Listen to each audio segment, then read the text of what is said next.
Hello and welcome back to the National Championship of the Ascent, the show where we highlight some of Counter-Strike's up and coming stars as they battle it out on ESEA's Rank G leaderboard.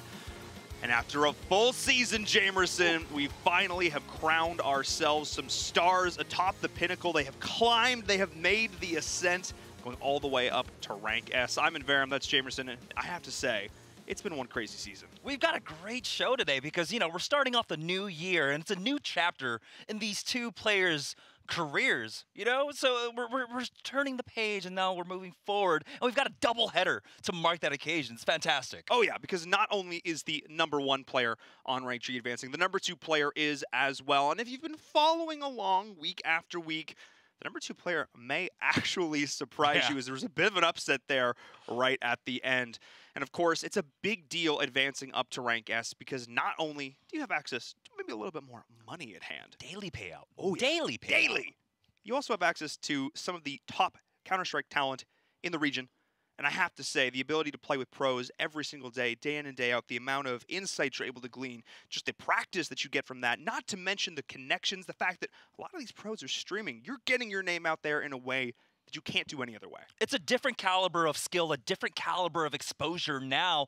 A lot of these players, you know, they're playing in the MDL, they're playing in the pro level. And so getting that kind of exposure, being able to put your name out in front of them, being able to display your skill for them. That's how you get noticed. That's how you get on a team. Oh, yeah. And somebody who's definitely being noticed. It's our #1 player. We saw him in week #1 here on the Ascent. It is 6Z. 303 games played this season with a 60.7% win rate. 60.7. Now that's about the magic number that you want, because you have to remember, in Rank G, there's diminishing returns for every victory you get. And so a 60.7, that keeps you afloat and that helps you climb. So that is very important. But the rest of his numbers are just as impressive. Oh, absolutely. That 1.1 KD, meaning he is getting more kills than he's dying. Well, that's a given. But the fact that he's able to get at least a kill run, that's really darn impressive as well. That's what he's averaging there with an 87 ADR as well, doing solid damage. That is some of the top percentile here in Rank G. Really impressive. And the fact that he's able to convert 19% of his kills into multi-kills, 14% on 2Ks, 5% on 3Ks, these are impressive stats.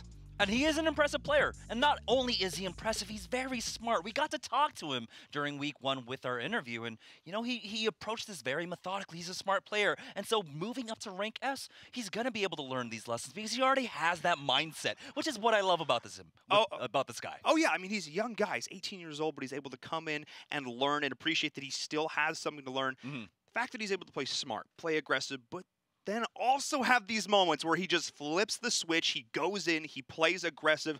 We're going to see it throughout the course of these clips here, but the fact that he has those times where he plays conservative and plays smart, and sometimes he realizes he's just got to frag. Yeah, and he does. He definitely does frag, which you'll see, because we have a plethora of highlights for him. Well, let's get into clip #1 here, actually, which I think is a perfect representation of how he plays the game. Again, very smart, very strategic, and he just knows how to trade out well. In this first play, he's at the bottom of ramp. Oh, look at that spray. His spray control is one of the most impressive things, I would say. Oh, yeah. I mean, that's the way to start things off. As we go in here as well, he's pushing on through, able to just clean up kills left and right. These Mirage plays again, just controlling sites by himself, especially here on the A site, as the T side. Oh, yeah. I mean, this is truly a highlight reel for him here as he's going on through getting frag after frag. We're going to see a multitude of games here. The fact that he's able to do this so consistently, and we saw multi-kills. This is what I'm saying. 20% of the time he is able to convert on these multi-kills. And smart pushes also. That A-ramp push, getting that triple kill, ending it off, ending it around with the 4K. Very smart. And that's why we're seeing his conversion numbers are so high, especially here in Rank G. Oh, yeah, that 1.1 KD looking oh so solid. We're able to see them just continuing on here. And again, this is truly the highlight reel. We're going to see a lot of crazy plays. Not only the fact that he's able to control, watch the spray control. That's one of the things that I think really separates out these truly top tier players. You have to know them. You just absolutely have to know them. And that's why he's getting these great headshots, great kills, and these numbers, again, we talked about it. He had a 5% of his rounds where he ends up with a 3K, at least. Yeah. At least. But you know what? Let's take a second back. Let's just watch the rest of these play out right now. Let's turn up the music and let's just watch this guy frag.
Well, I have to say, when it's the skill just on display right there is so fun to watch because, again, he's so consistent no matter what gun you put in his hand. Doesn't matter where his team is on the board. If they're behind, if they're ahead, he keeps calm under pressure, and he constantly delivers on key rounds. I mean, a highlight reel is supposed to speak for itself and really does speak volumes for 6C. We got to see great spray control, and he knows how to play his angles really smartly. This is a cerebral player amongst the Rank G players. Well, not amongst the Rank G anymore.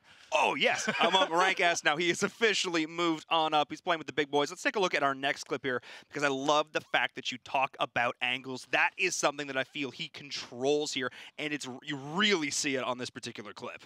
Yeah, it's 8v4. His team's already in the lead, but this round doesn't start off so well for him. You can already see it here. They're making their way onto the point, but they've lost 3 members doing so, only trading away with 1. Yeah, they're pushing here onto the site. They need to secure this right now.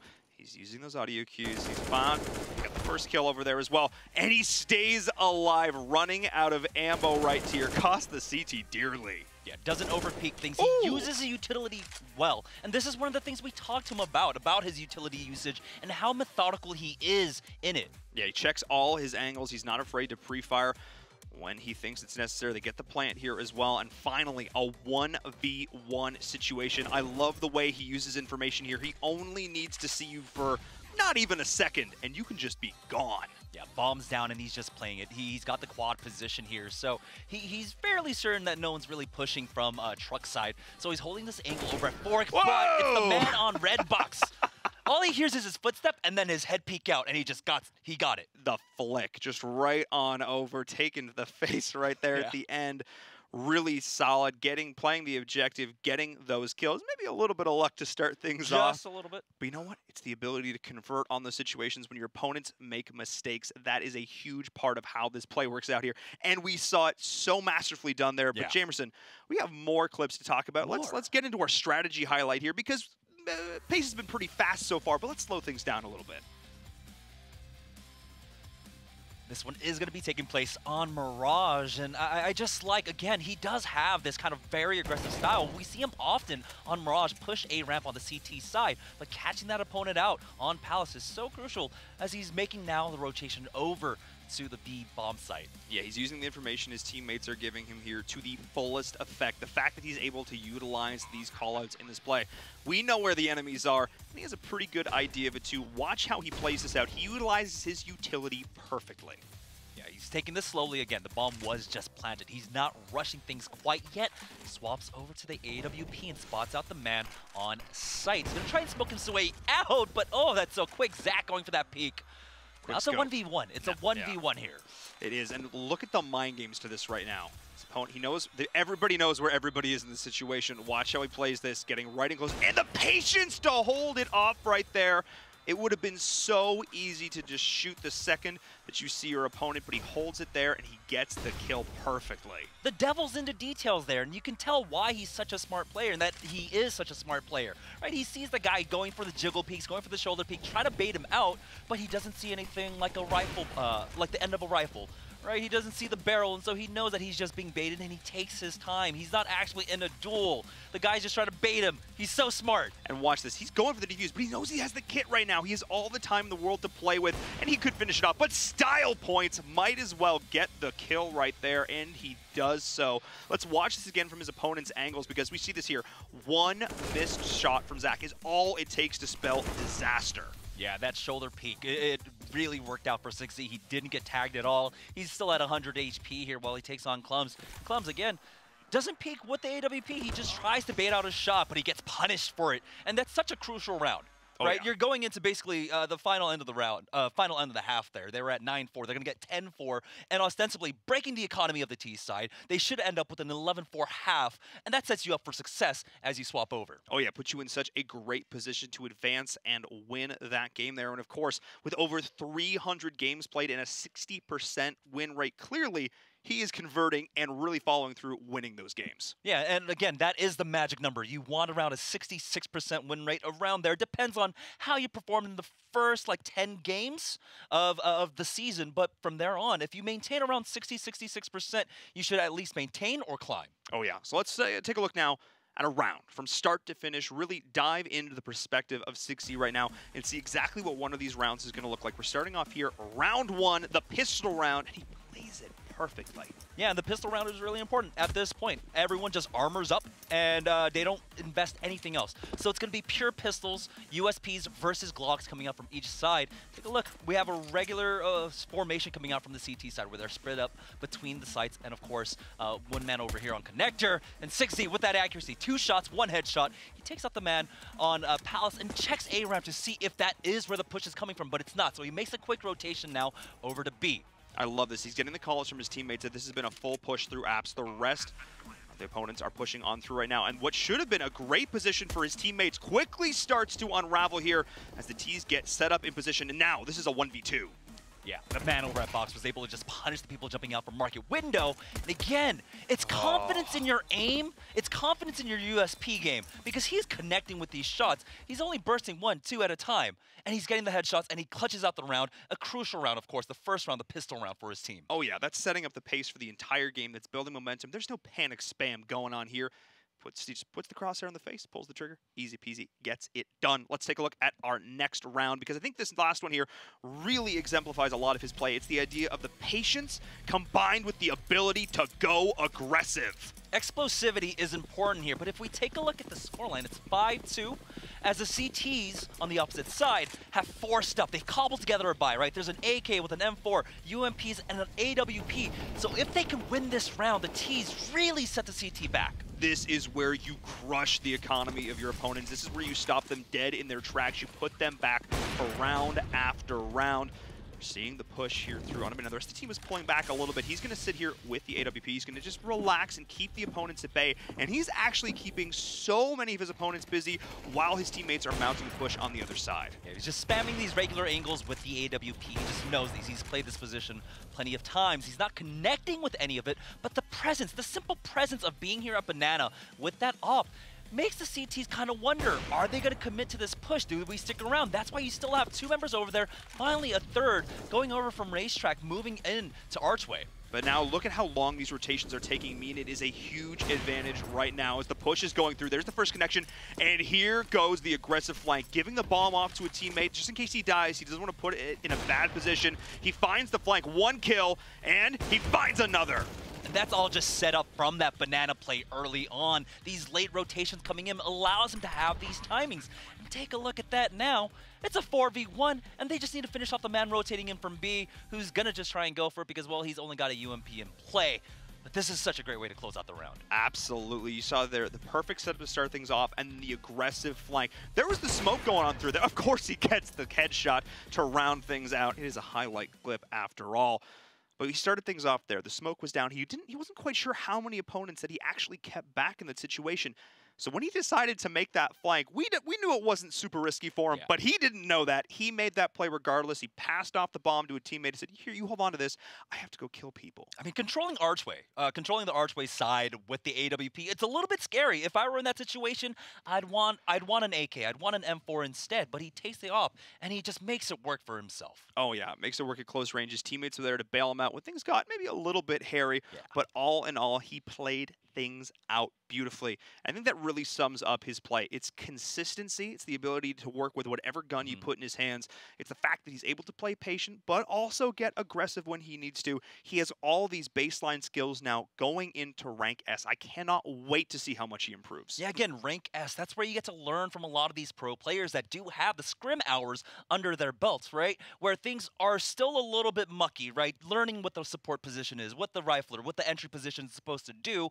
Those aren't completely set in stone, but at least he has more of a general idea now that he can draw upon their experiences and learn from that. And this is a guy who is sort of a jack of all trades, who is a very utility player that can play all those roles pretty well, but now he's got the experience behind it. He can learn from them. Yeah, maybe look, now's the time to look to start specializing, really defining that one here. And of course, it's the exposure. It's the idea that if you want to play on a pro team, this is one of the best ways that you can get discovered. Which is one of the reasons that we're doing this show. So congratulations to him, ending the season in first place and advancing on up to Rank S. But we're not done. We got to highlight our second place player as well. We're going to hop onto a short break. We'll come back right after this.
Welcome back to the Ascent. I'm Bear, that's Jamerson. And we had a chance to talk about our number 1 player.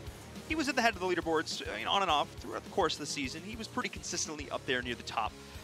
But our second player, who advanced all the way up to rank S, came as, I want to say, a little bit of a surprise if you've been following the leaderboards there. Somebody who pulled ahead in the last week and went absolutely clutch at the end.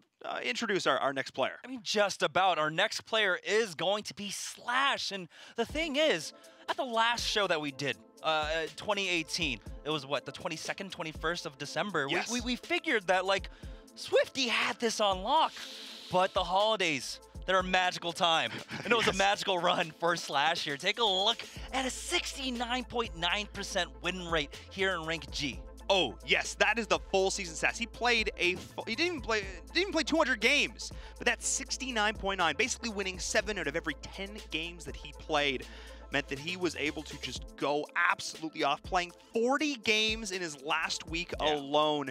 I did some basic math. That's averaging like 3 to 4 hours, probably on average, of Counter-Strike a day, putting in that grind at the end, overtaking Swifty there to secure that second place spot with a 1.2 KD, the highest in our top 16. He went off. Yeah, his ADR not quite as high as 6Z had beforehand, but 82, that's still very respectable. That is a lot of damage coming out every single round.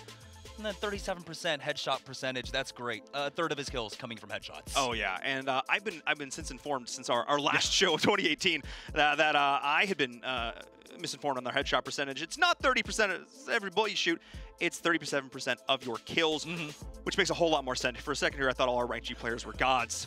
This makes a lot. Pretty good. They're still pretty good. They're still pretty good. Demigods? Demigods, Yeah. yes. Well, I guess they've been advanced to rank S now, so they're basically like, crap, there's no middle ground between Demigod and God, is there? That's fine. You get the idea. Doing pretty darn well. The 2K and 3K averages pretty similar to that number 1 position. But really, let's talk about this win rate. Let's talk about what a 69.9% win rate means. Again, the magic number is about 66%. That's where you want to be just to maintain. So to be above it, that means you are going to be climbing. You're going to be ascending. And that's what he did. He got from 3rd place position to 2nd when there was a pretty sizable difference in points between him and Swifty. Yeah. So to be able to make up that difference and get above him, that is incredible, especially in that last week. Oh yeah, those last 2 weeks were so important. We actually went back and we reviewed some of the numbers for Swifty. He just wasn't quite able to pull off the wins like he was before, playing like a 40 and 37% win rates, but both those weeks respectively, but a 60% win rate in that final week for Slash there, able to barely claw it out and overtake there. Those last few weeks made all the difference, and it just goes to show it's not over until it's over. If you had maybe a bit of a rough start to the season, you're playing in rank G in this current season, don't count yourself out, because just goes to show, Slash was doing great. He was consistently sitting in the top 16, but that final push towards the end when it mattered was so impressive. And most importantly, especially if you want to go pro, is consistency. And consistency is the key there. With a 70% win rate, yeah, I'd imagine you're playing pretty darn consistent. And that's the difference, right? While, of course, Swifty, he was touting about a 60%, maybe really 55 throughout the rest of the season.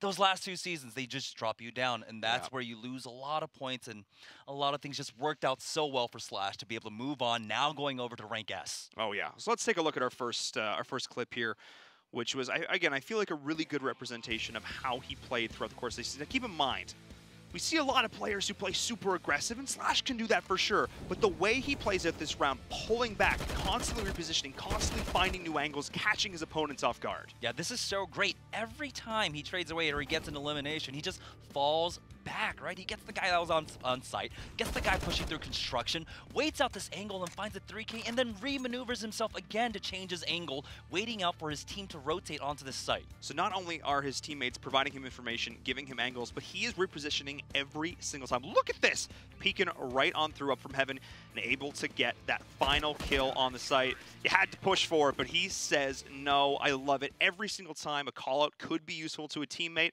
it's sadly not, because he's repositioning. Guerrilla warfare, I think, is one of the best ways to say it. His really teammates is. were collapsing at the perfect moment. The way they played that out was flawless.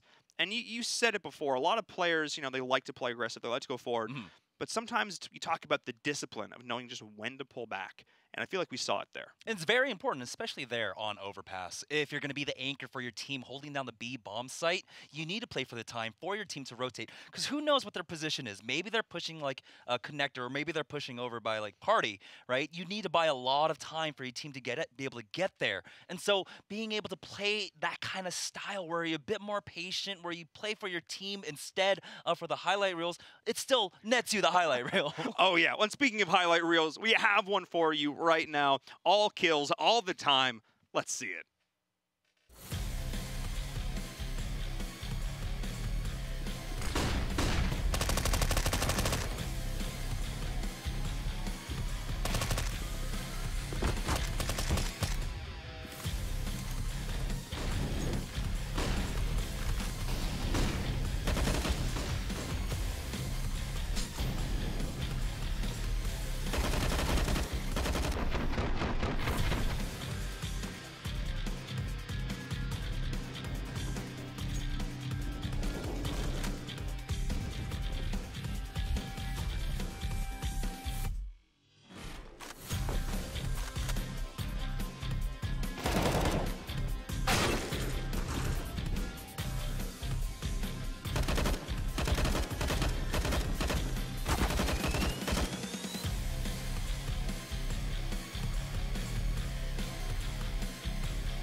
What a way to end the highlight reel right there with the team kill going in. Sometimes, you know, to get ahead, you got to shoot your teammate in the back. But hey, he got ahead.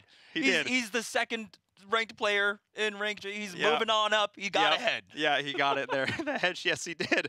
Right at the very end. Those shots so consistent across the board. That's how you set it up. And one of the things that particularly impressed me, the spray transfers were so clean. Again, that's just kind of a prerequisite, right? If you want to play in ranked G and you want to, of course, be in the top of the leaderboard there, you need to have these just prerequisite skills. Your spray control has to be great. Your spray transfer has to be great. And he is displaying all of that. We got to see that. And I like his use of not as, frequented weapons. So he's got to see a little bit of the MP5. We've got to see a lot of the AUG also. So I like that he's using these kind of like off-meta weapons. Yeah, I agree. I feel like we're seeing a little more of the AUG in play of late. And I like it kind of flexing into that pickup there as well. But still, it doesn't matter what you put in his hand. Those op shots also were sick at the end there.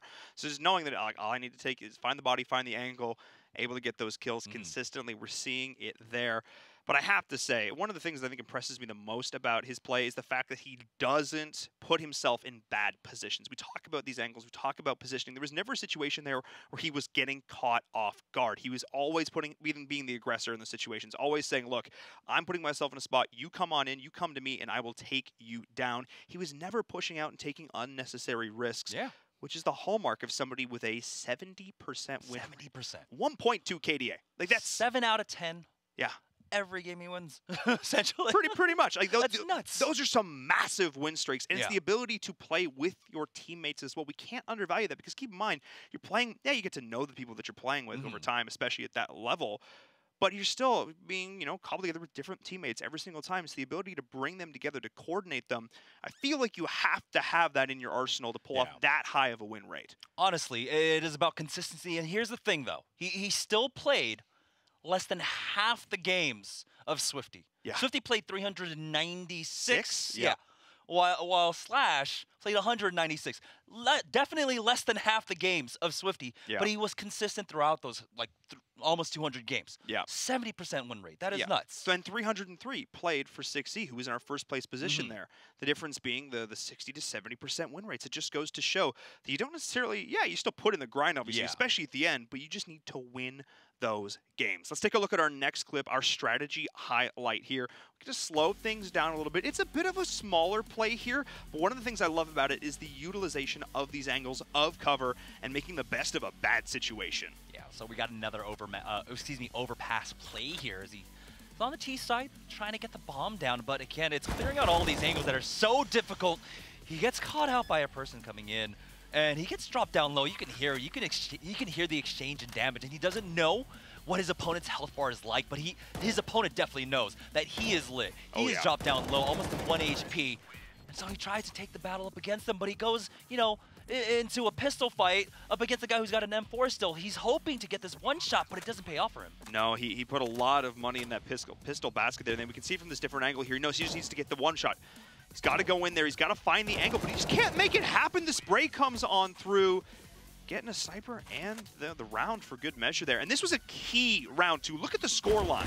Yeah, it's 9-10 here. And so if they're able to continue this lead, I mean, the CT's just bought up. This is such a huge round. Getting rid of something like the op investment coming out from Zach, you can see he almost went glass cannon there. He was able to pick up armor himself, but this is going to break the back of the CT economy here. Oh, yeah. Only 22 HP and a dream. He made it work there at the end, staying on the site, protecting the bomb, playing around the fact that he knew the CT had to push in right there, utilizing. Look at that! One more bullet had connected. That would have been it. The turn, the flick, the headshot, the connection right there.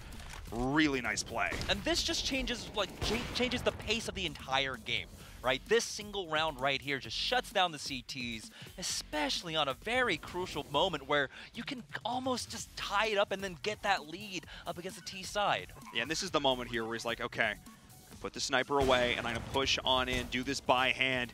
And this might have been the decision that cost them a lot here. He only needed to connect. So close. 100 HP to 22. He just needed one bullet to connect. Just the one.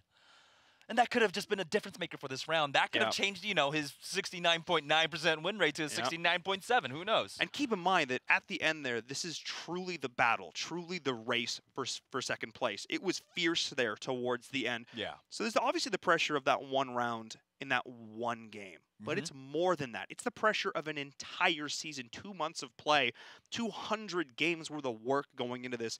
All these clips, of course, are taken from that final week of play where every single kill matters. And Rank S is on the line. Rank S is on the line. And that's kind of the biggest pressure that I imagine, in his CSGO career, he's been placed under. And that's a pretty nutty thing. It's the holidays. Everyone's happy. Hey, I just got I don't know, a new Alexa or whatever.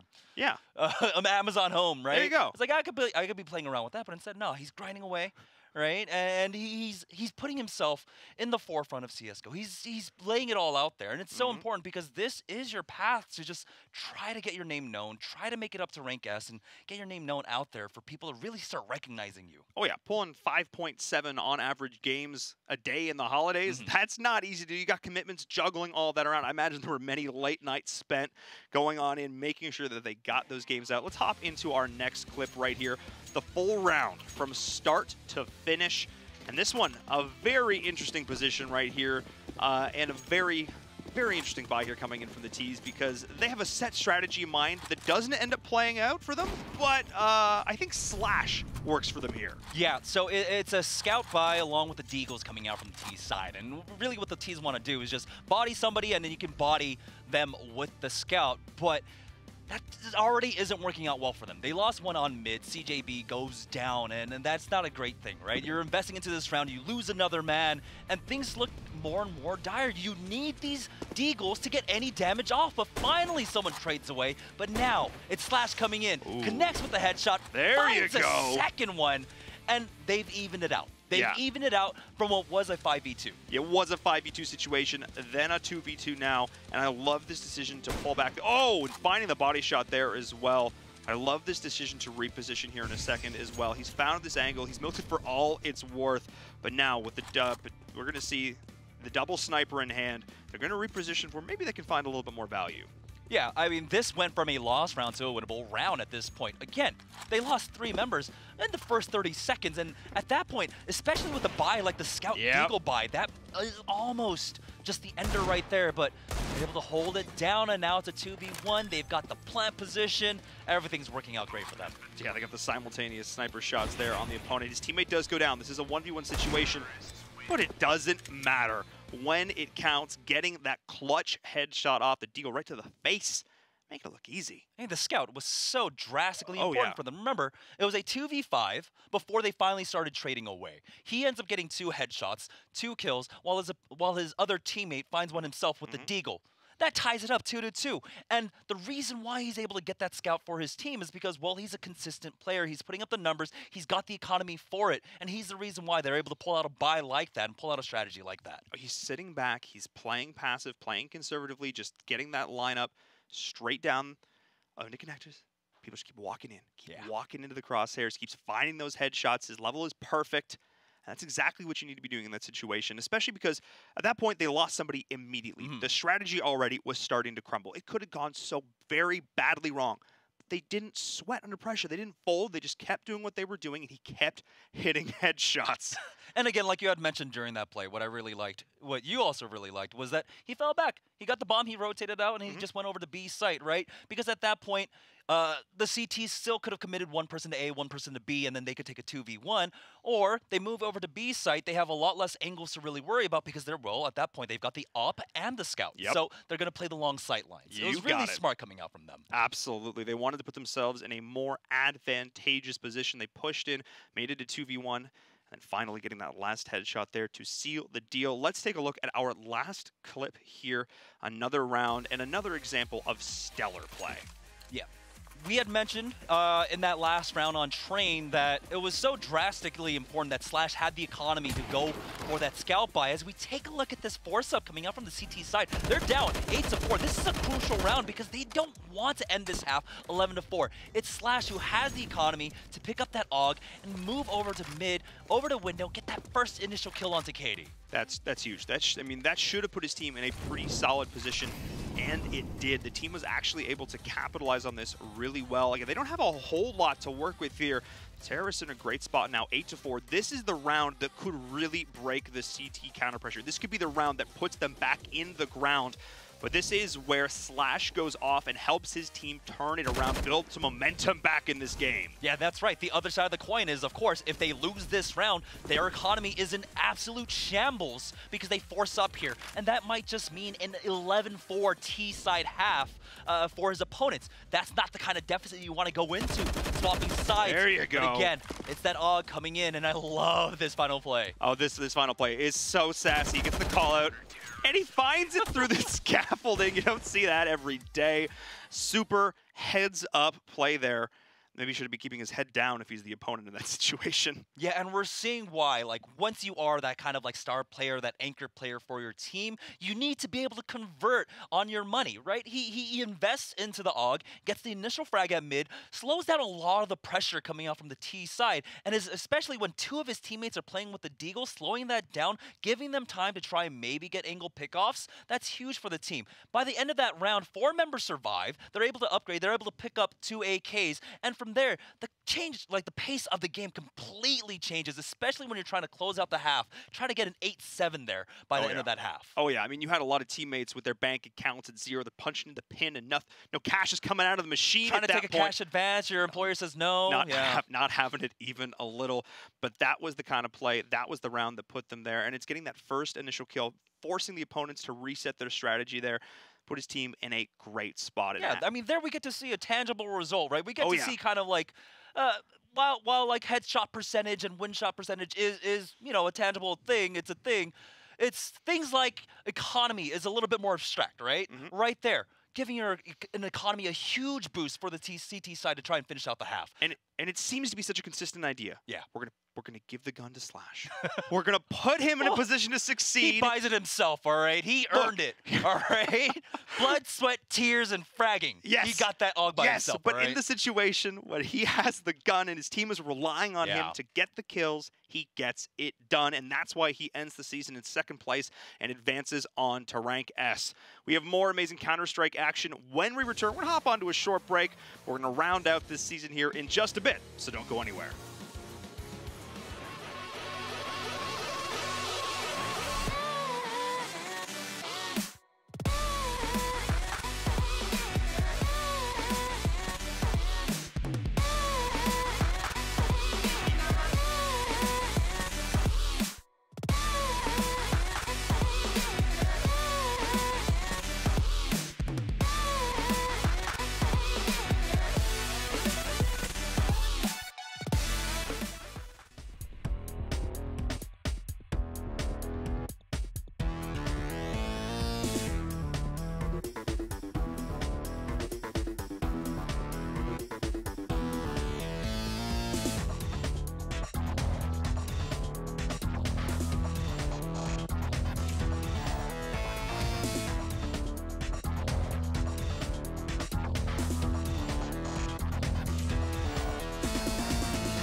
Welcome back to National Championship, the Ascent. I'm in Verum, that's Jamerson. We have crowned 2 Rank G champions. They've already advanced on to Rank S. They grow up so fast. I know. It was just like yesterday, less than a month ago. Yeah. Now 60's leaving our nest, and it's like last year they were in Rank G. If the show had been on the first, that would have been a bit of a punnier joke, but there it is. So yeah, the 2-month season goes by quick. The next season has already begun. They're already up there fragging it out in Rank S. But we do have all the stats, lovely provided by ESEA for that last season there in Rank G. We're going to take a look at them here because I think this is so important to look at context, to look at honorable mentions also. Oh, yes. Because there were, you know, our format show once a week. We don't get to cover everybody in Rank G, but these are the top 16 coming in from last season. And we're seeing it there at the top of the leaderboards, of course. 60 and Slash and Swifty. Unfortunately for him, getting dethroned right at the end there. Almost 400 games played to his name. A lot of solid games across the board from a lot of these players, ranging, you know, in and around that 300 mark for a lot there in the top 10. But I mean, that just makes the 196 wins for Slash just that much more impactful. Yeah, I mean, again, it's the consistency in it. When you have a almost 70% win rate, it does translate into your points so well. 69.9%. Well, head and shoulders above anybody else here in the top 16. Oh yeah, and if you look towards the end, a lot of these players actually started to slip there, actually falling below that 50% rate. They started the season out strong, but as it progressed, they were not able to maintain the pace, and it's that consistency that really skyrocketed 60 and Slash above the rest there, not to mention some solid KDs respectively. Oh yeah, definitely, but here amongst the top 16, it's going to be pretty consistent across the board. 1.1 kind of being the median there. We do have some outliers, you know, 1.2 on Slash himself, the man of the hour, sneaking into that top 2 position. Yeah, you still have to give it to 60 though, pulling that top ADR with an 87 over there. Really nicely done from him. I believe that is some of the top 2% of Rank G players there, so really, really solid there from him as well. And again, keeping that consistently across 300 games, that is not easy. That's something you have to think about too, because you have one bad game. It can throw all of your stats out the window. Yeah. So you have to just keep that up, keep the consistency 300 going. games, maybe 900 rounds. Who knows how many like double OT situations you get into, but yeah. Crazy. Craziness. So many rounds, you just have to keep playing it there. And of course, you know, landing those headshots with fair consistency, not the absolute top there. Katie still pulling that 59%. 59% of your kills from headshots. That is solid any day of the week. Again, this is definitely one of the reasons this is our honorable mentions. Katie probably really likes the AK. Yeah. A lot. Just right on just one tap. Yeah. I only need one bullet. And another person we actually had on the show, I believe, Fang. You know, he's there in the top 10. Unfortunately, not able to make it. But again, the season starts all over again. Your grind continues. You're already in a great spot. Top 10 for this season. You just got to keep on working to improve. Oh yeah, and you have so many great resources available out there right now as well to help that. And one of the resources actually are these stats themselves. See how you stack up. See how you compare. And Katie, once again, 15.5% 2K percentage there. Really impressive. And we're seeing for these top players averaging between the 2K and the 3K. That is, and those are independent stats. Just FYI. So when you combine them together, you do get that total multi-kill percentage, which is really, really solid. So for someone like 60, almost 20% of your kills resulting in multi-kills. That is pretty darn impressive. Yeah, 5.3% for 3Ks out of all your rounds. I mean, that's still actually very high. That's the top. Especially amongst the top 16. Yeah, that is the top. There you go. One of the reasons he is in that #1 position, advancing on to rank S. The difference between, you know, 5.0 and 5.3, that could be the difference maker, especially in a lot of these games where it does really come down to the wire. You're playing amongst your peers, but you are the top amongst them. Oh, and of course, being top does give you quite a bit of attention. And I believe he actually had over 10,000 profile views on ESEA, coming in #1 there for him. That is a lot of eyes on you there. If you're trying to go pro. Maker. That is 10,000 people reviewing. So I guess more than 10,000 eyes. That's like 20,000 eyes. Yeah, Check remember, out your page. the last season, generalizing. The last season, it ended December 31st. Yep. And then he gets promoted on up. He's in rank S, and now he's playing against different caliber of players, different players that have a different amount, you know, maybe a higher amount of clout. Maybe a little bit higher. Maybe just a little bit. Maybe just some top players, some top pros. And again, those are who you want to be playing with, learning from, because the journey doesn't stop here, and especially for these players, because we've talked to them. We know what their goals are. Their goals are to truly go pro, to make it onto a pro team, to play in these massive events, to go play in front of these massive stadiums. That's the dream. It's a huge change, right? Even if you're in kind of maybe tier 2 teams, that means your salary. That means you're making 2-3K a month just to continue to play and practice here. You know, that allows you to kind of forego maybe having a first or second job, try to commit more time to it. And that's really the dream for a lot of these players. They just want to play the game because they love it. And they want to just be able to do that for however many years it'll allow. Exactly, as many years as you can. And not so with payouts every single day, with the ability to play on a salaried pro team, you know, down the pipe, potentially in the future there. Possibly a stream career. There you go. A lot of things can happen out of this. I mean, the exposure alone is nuts because, you know, maybe you're not able to stream all the time, or you didn't stream all your Rank G games, but now almost all of your Rank S games are going to be streamed. Oh yeah, you're gonna be taking an eye, you know, keeping an eye on that for sure, and especially if you want to grow, you know, as a player, as a streamer, you want to, you know, get eyes on you. As I said, 10,000 profile views just there at the end. Yeah. When you got that first place spot. In a week. In a week. Quite a bit right there. So that is going to be our very first season of the Ascent. We have crowned our 2 champions. So proud. So proud. So proud. Oh, I just said they grow up so fast. There will be some amazing Season 2 action coming at your faces at some point in the next little while. Be sure to hit the follow button if you haven't on whatever respective channel that you are watching it on to keep up to date with all the amazing Counter-Strike action that you're currently viewing. And of course, keep an eye out for Season 2 of the Ascent. Season 2. I'm Inverum. That's Jamerson. From everyone here, thank you so much. We'll see you next time.